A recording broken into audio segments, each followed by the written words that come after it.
A nigga like me, man, I love the game. I love the hustle, man. I be feeling like one of them ball-playing niggas, you know? Like Bird or Magic or something. Yeah, you know, a nigga got dough. A nigga could leave the league. But if I leave, the fans still gonna love me, man?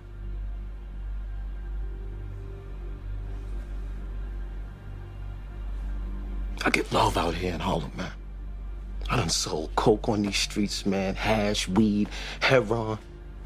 As long as niggas is feeling it, a nigga like me can hustle it. That's my gift in life, eh? You know?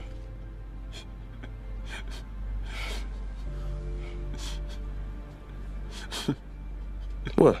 The fuck you laughing at, B? You, man. Funny, man. You a hustling motherfucker, man. For real, baby. You fucking killing me, man. Well, you know me, baby. What up? What up? I'm back. I'm here. I'm kind of torn as to what to title this video. You already clicked on it. You already know what it is. But at any rate, this is the thing. I have to address the elephant in the room. And the elephant in the room is that we hate capitalism. We hate, you know, we have a lot of people on YouTube that are doing a sleight of hand. They're giving us socialist Marxism and Marxist views and really almost shying us away.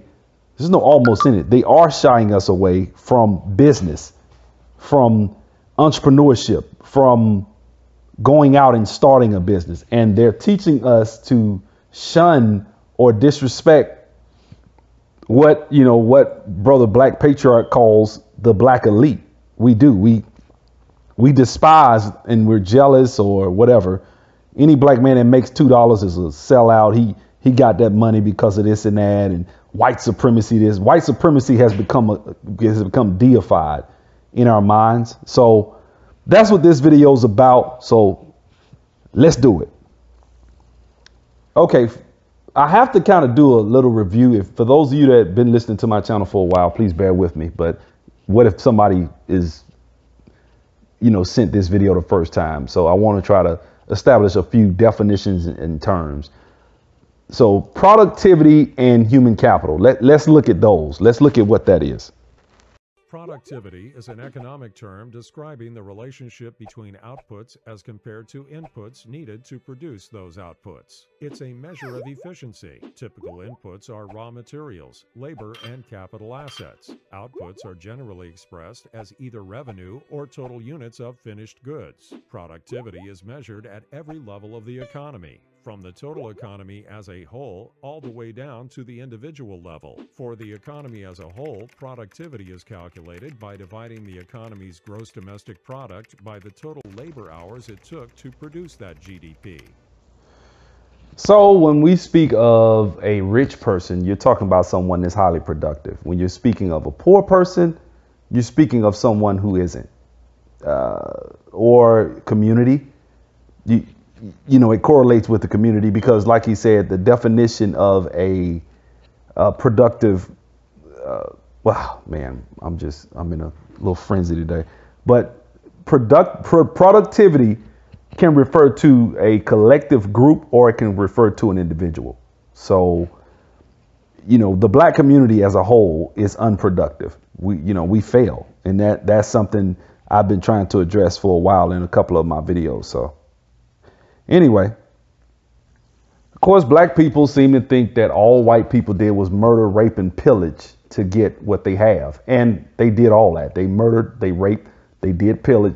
We all know about the sundown towns where they basically went out and burned banks, businesses from black communities and made sure a lot of people were struggling under Jim Crow during the Jim Crow era. And there are a lot of things today that they have done.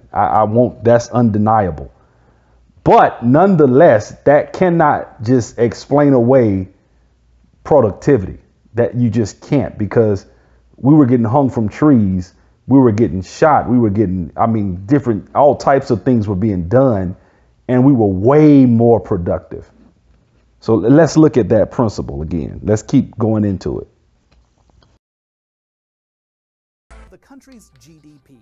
This stands for Gross Domestic Product. GDP is a common measure that's used to roughly represent the size of a country's economy. The way you calculate GDP is both simple as a general principle and complicated in the details. The simple version is that GDP is the value of all the goods and services produced within a country in a given period of time, such as a financial quarter or a year. A country with a large growing GDP might look strong on paper, but what if that number is masking a vast income inequality, a productive economy based on huge amounts of low-wage labor? A simple example would be comparing GDP with population to come up with per capita GDP, which means economic value per person. So, according to the World Bank, in 2013, China's GDP was a massive $9.2 trillion.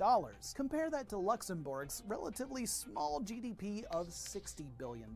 Yet, in that same year, China's GDP per capita was only about $6,800, while Luxembourg's was more than 16 times that at about $110,000. So while China's economy is certainly much larger, it looks like each individual citizen on average is better off in Luxembourg. Financially speaking, that is. Haven't really talked about why some countries have a high GDP and others have a low GDP. So why are some countries rich and others poor? The main reason some countries are rich is because of their productivity, their ability to produce more output per worker per hour. U.S. workers altogether earn 18 times more per hour than Bangladeshi workers because they're able to produce 18 times more output per hour. U.S. workers today earn 8 times more per hour than U.S. workers 100 years ago because they produce 8 times more output per hour. But not only is the U.S. producing more stuff, it's also producing higher value products. Limitations aside, low productivity remains a fundamental reason why some countries are poor. Higher productivity not only helps explain why we have more money to buy stuff, but also why we have more stuff to buy. So if you want a single one-word answer as to why some countries are more successful than others, here it is. Productivity. So if you look at the big picture, And by big picture, we mean both globally and historically. increasing productivity has resulted in increased standards of living for much of humanity over the last 100 years. I mean, that was clear. That definition she just gave as to why some communities or certain countries, she said countries, but I'm talking about the black community. You know, I'm black, shoot me. Okay. But that's what I'm talking about. So when she's talking about a country's productivity, then you have to, once you understand economics, the rules are pretty much mathematical. They're finite. So, you know, it's pretty much simple math, pretty much. If you don't understand the math, then you will then deify white supremacy and give white supremacy and racism more credit than it should get, which causes a problem. There are 3 factors that contribute to productivity, mainly human capital. You know, that's the main one that, you know, I've been talking about. That's I would say the foundation of it. So check this out right here.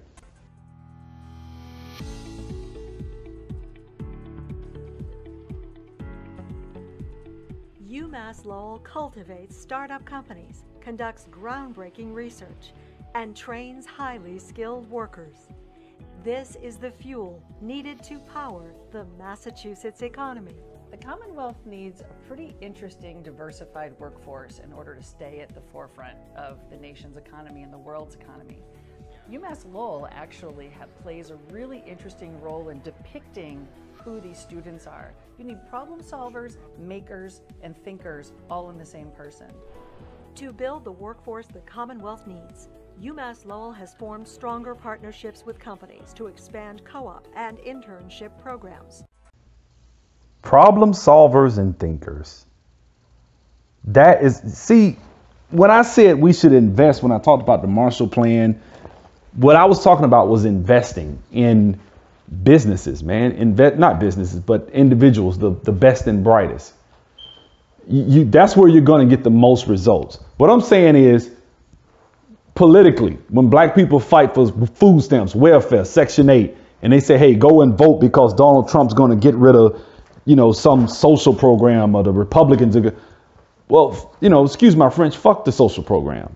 To me, programs that invest in bright kids. If a kid shows, you have kids I went to school with at my high school that were brilliant, that were intelligent. I know guys that missed 2 and 3 questions on the ACT that went to a black school, brilliant geniuses. They need to be What if we took our resources and invested in those brothers and sisters instead of investing it in the problem child? Oh, he doesn't have a father at home. This person's fighting this kid. You know, you got so many of us in our black community that focus on the worst of us instead of the best of us.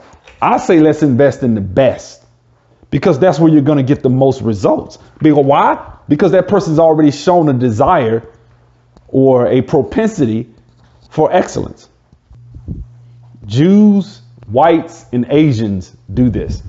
Jews, look, let me explain something. And this is something that I noticed. There is a correlation that I want you guys to pay attention to. The exact same number of educated blacks that have at least a bachelor's degree is 18%. 18% of African Americans have bachelor's degrees, right? We all know, I know a whole lot of blacks that have degrees in something, right? It may be sociology, some non-paying, low-paying degree, but even still, 18% of Jews are millionaires. So imagine if every black person you knew that had a bachelor's degree was a millionaire. That's what it's like. That's what it feels like to be a Jew. That's what it feels like. Just imagine. I know that's hard. Believe me, I know it is. But imagine every black person you knew that had a bachelor's degree was a millionaire. You know how many black people I know? I'm from the South. I'm from Montgomery, Alabama. We got black people it's so many people in Montgomery that have degrees that, work at a factory or work. But even still, there are a lot of black people that have degrees. So imagine if that's the Jews. The Jews, if you want to take that same number for the Jews, it's 55% of the Jews that actually have bachelor's degrees. So almost 60%, almost two out of three, almost. It's 55. I know you got to add 11, but let's just say, almost, I wouldn't say 2/3, but 3/5, close to it, roughly 3/5 of every Jew has a bachelor's degree. We're talking about human capital, people. The number 2 way to increase productivity for an individual, group, or country is to exploit natural resources. Check this out. In 1971, history is made. Here under the sea, we discover the treasure of all treasures, the North Field. As you see, the discovery of gas literally transformed our country overnight. Today, Qatar's exploration and production of oil and natural gas makes us one of the most important energy suppliers in the world. Now, there's a problem with that because, of course, you can exploit natural resources as an individual, country, or a collective group of individuals. However, you have to deal with the rising and falling prices, which can cause issues. So let's go to the third factor. The third factor is providing a business-friendly environment. Check this out. Is now more than just paradise for holidaymakers. It's an economic success story. The government provides free education right up until tertiary level and free health services for all. A must, it seems, for any developing country that's determined to improve its lot. Critics warn, though, that it is becoming something of a tax haven, a suggestion fiercely denied by authorities. Mauritius has no natural resources, geographically an isolated island, and yet here it is managing to grow, managing to provide basic public goods to all the population. Just give us a sense of how Mauritius did it. Well, it's never been a miracle. It's hard work. It's pragmatic approach to development. Yeah. We have never been ideological about development. We've been very pragmatic. And maybe precisely because we have nothing, except the most important resource, people, that we went the way we went. Of course, that has its drawbacks as well because it can be easily corrupted. So what is the most optimal way to increase productivity? I would say that it is a mixture of all three. I think you have to have natural resources. You have to exploit them. You have to create a business friendly environment. And you need to invest in human capital as much as feasibly possible. You can take this as an individual, or you can take this as a collective, or you can take this as a country. The greatest example of that is the United States of America. I know we don't think that way because we live here, but America has invested in its human capital. It's hyper. That's why white people are pretty much hyper productive, man. They're very productive. They've invested in resources. They know how to exploit resources, and they did create a business friendly environment. They used to, and that is why America became the engine that it did, financial, the economic engine that we did. That's why we became what they call a superpower, because we invested in those three things to create and increase productivity.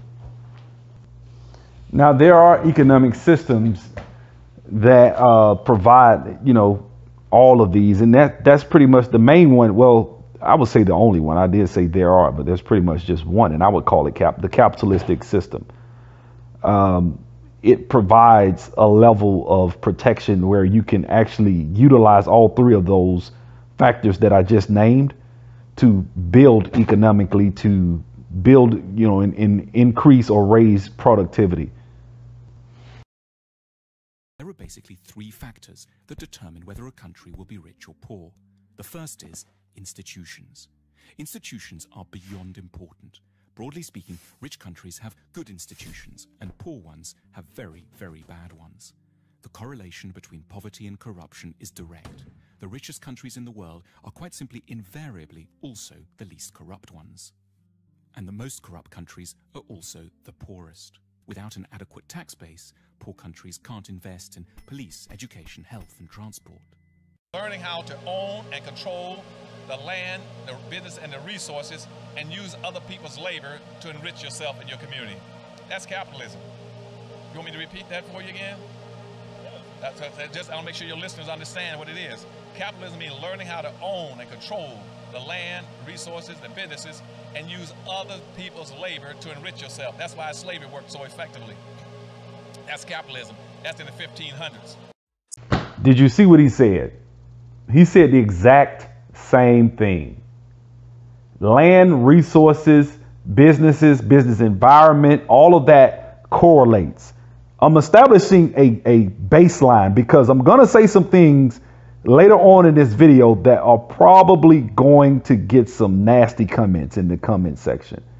But I have to establish now, these things I'm talking about are undeniable. I think if you deny this and just want to deify white supremacy and racism, then you're probably not going to like this video. And you probably want to just click off of it. But if you're really trying to really just say, okay, this is us talking. This is African Americans. We're sitting down. We're looking at our communities. We're looking at where we are. We're looking at our results, our productivity, and we're pointing the finger at ourselves and blaming ourselves for what needs to be blamed, which is our lack of action in certain instances and why we have a lack of action.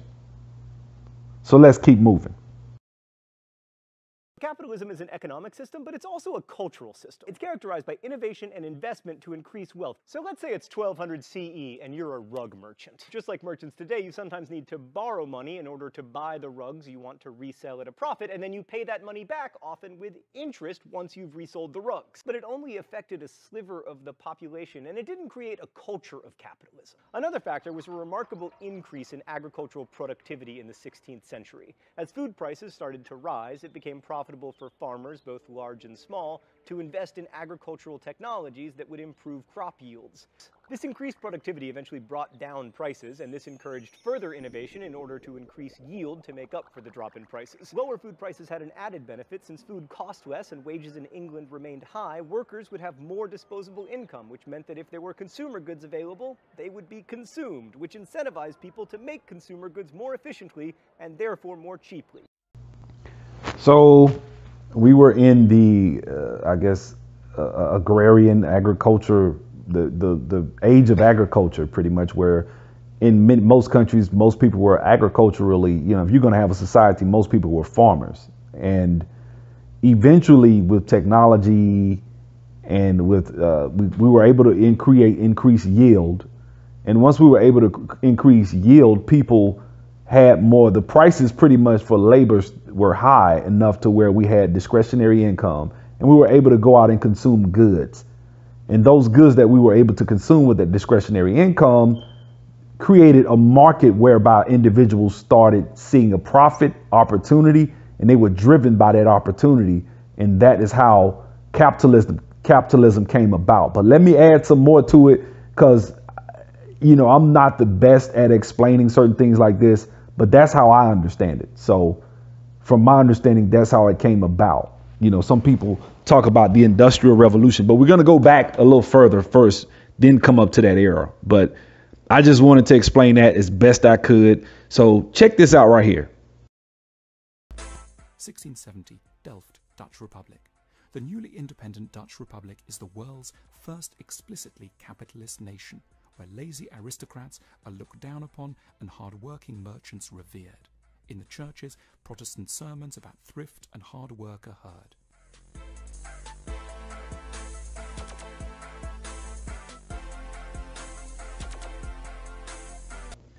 Now, in European countries, there were people that basically benefited from this surplus labor and the wealth from that. They were called the aristocracy.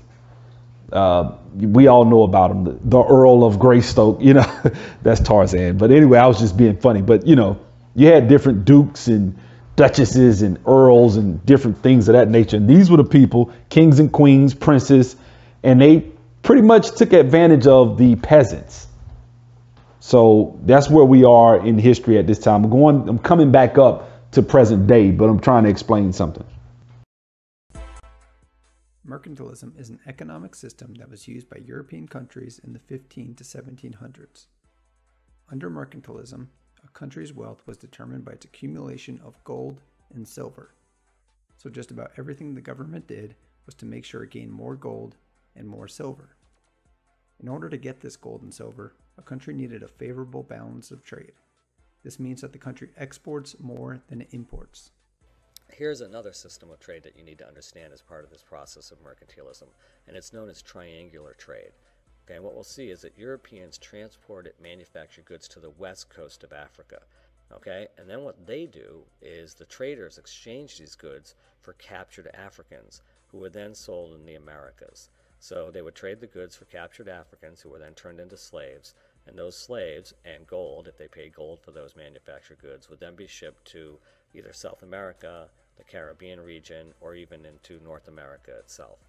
And then the merchants that bought that sugar, coffee, and tobacco in the West Indies would then sail back to Europe to sell these products. Just in between, show you what they were doing, just from 1500 to 1660 as an example, they shipped 5 million black folk out of Africa just to Central America down here to dig for gold and silver. Black folk at that point in time were producing almost 99% of all the sugar on earth, cotton, tobacco, anything else. They were building all the houses. They were the caulkers, builders. So what they did then, they started advertising in Europe. So anybody wants to get wealth, they go to America. You go to America, we guarantee you. We give you free land and free labor. And you would have to be an idiot to come to America to give you free land and free labor and not get rich. Black people in the South, on the eve of Civil War, picked and sold alone over 1 billion pounds of cotton and was sold just to England alone. England paid 48 cents a pound for that cotton. That cotton, that money from that cotton, gave every white person in the United States $500 without even working on the eve of the Civil War. So what I'm telling you is that They didn't get their wealth from working hard.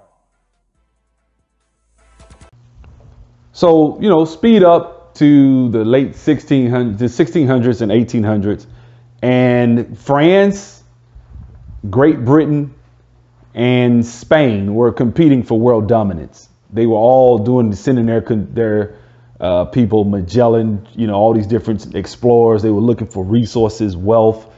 And so they decided to employ African slaves. Once the quote unquote new world was discovered, they decided to go over and start using Africans to basically enrich themselves through free labor. We all know this. If you're black and you don't know that, something's wrong with you. You're probably dead. Everybody knows that, but I'm going somewhere. So check this out.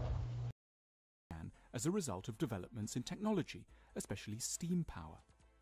Cities were exploding in size, vast companies were forming, a new managerial elite was replacing the old aristocracy.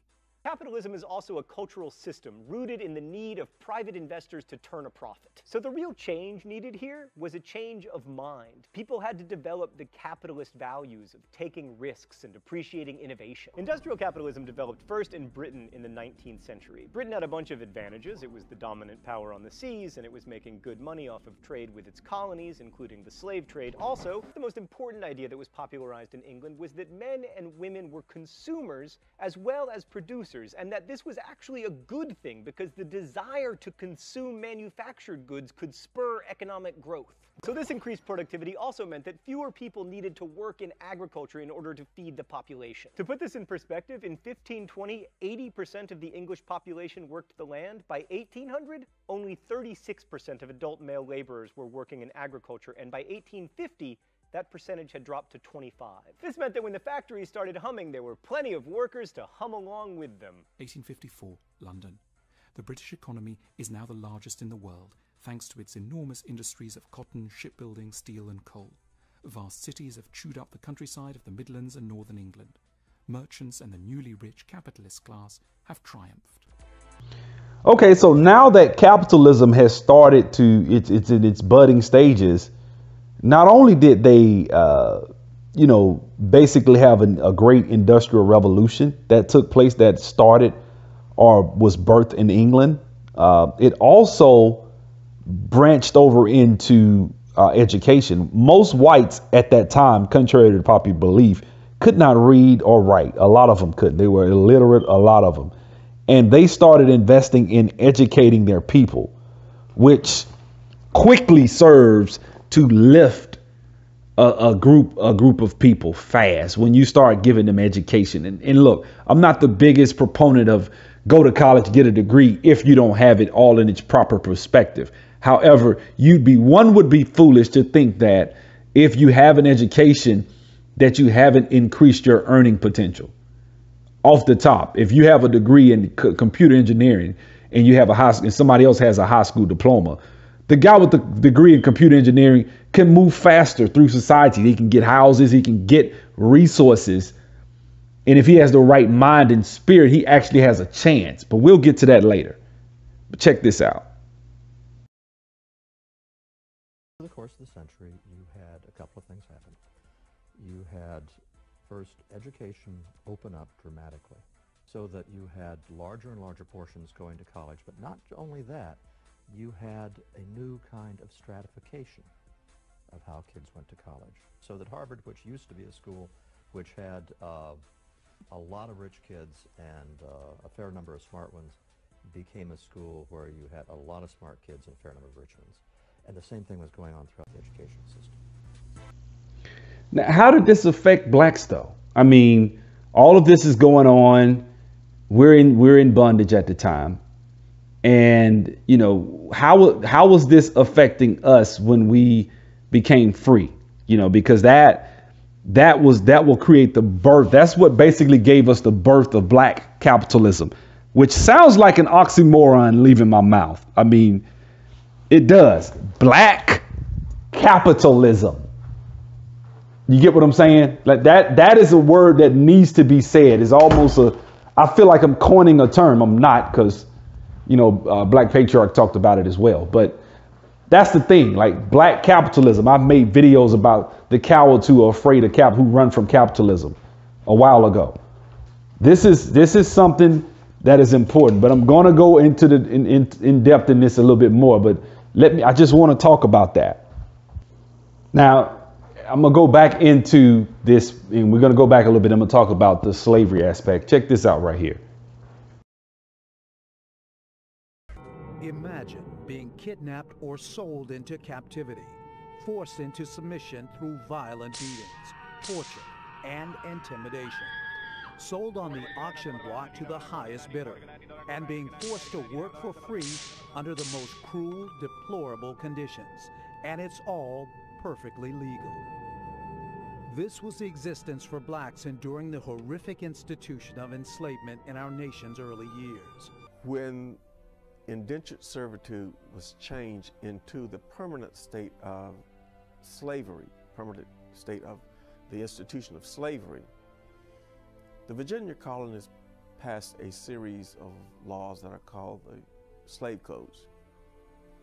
And these slave codes are codified into law to restrict and prohibit enslaved people from having access to government, from having access to private enterprise, as well as prohibiting enslaved people from having relationship between wife to husband, husband to children, and subsequently the ownership of property. Now, one of the key things during slavery that I think we fail to realize is why would they have restrictions on family? Why did the slave codes place restrictions on us operating as a family unit?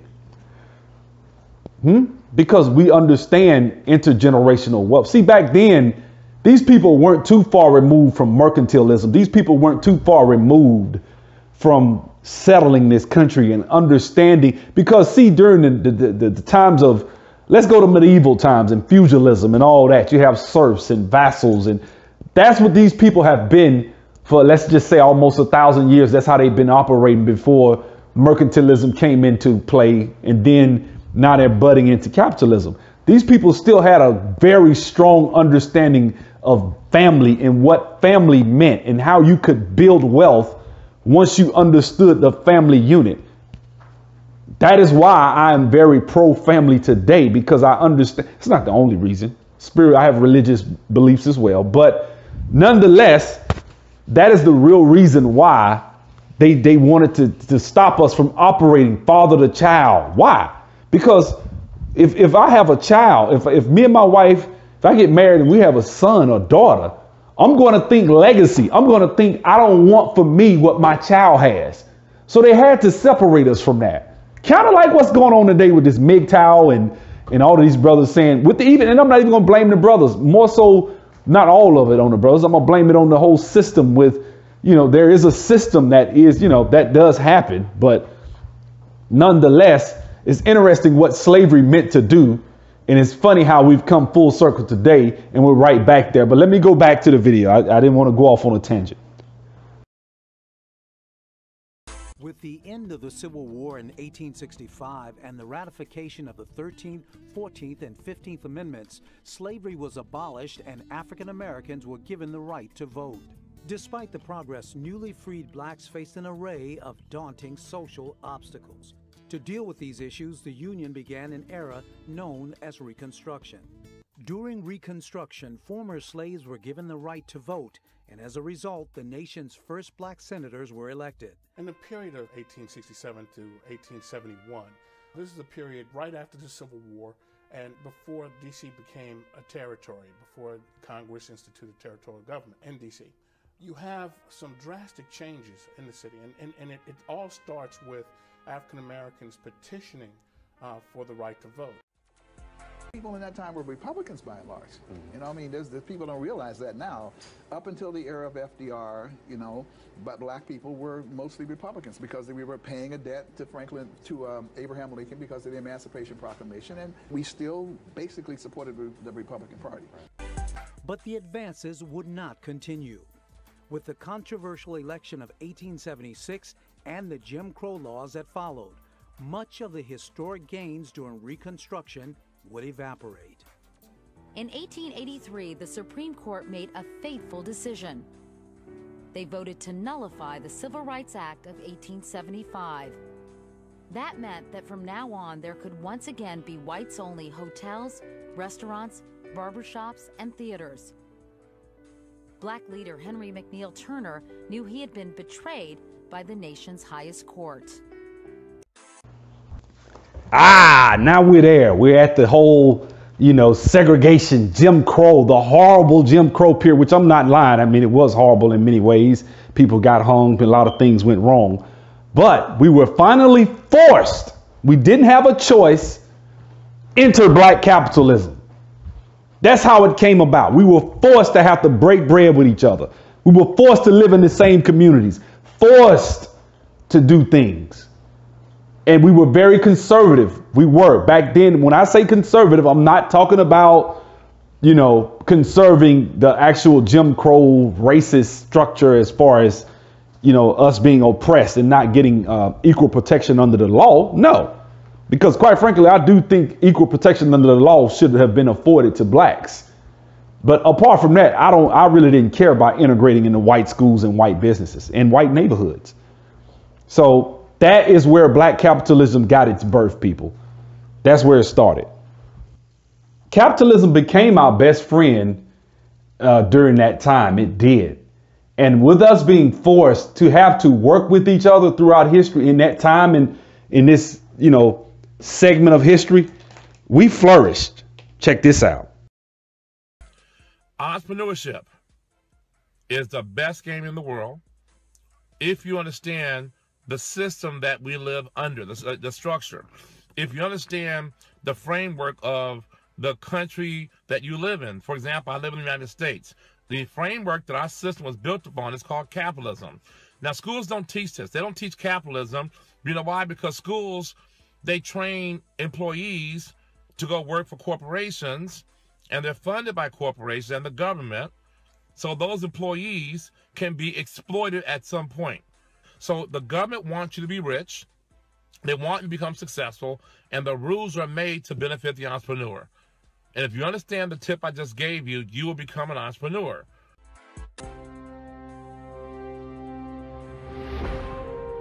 Industry, business, capitalism. These are universal truths about our American culture. That's how our modern economy was built. In the early 20th century, segregation created an entirely separate economy complete with successful African-American entrepreneurs. In Richmond, Virginia, young Maggie Walker was about to become a big part of that economy.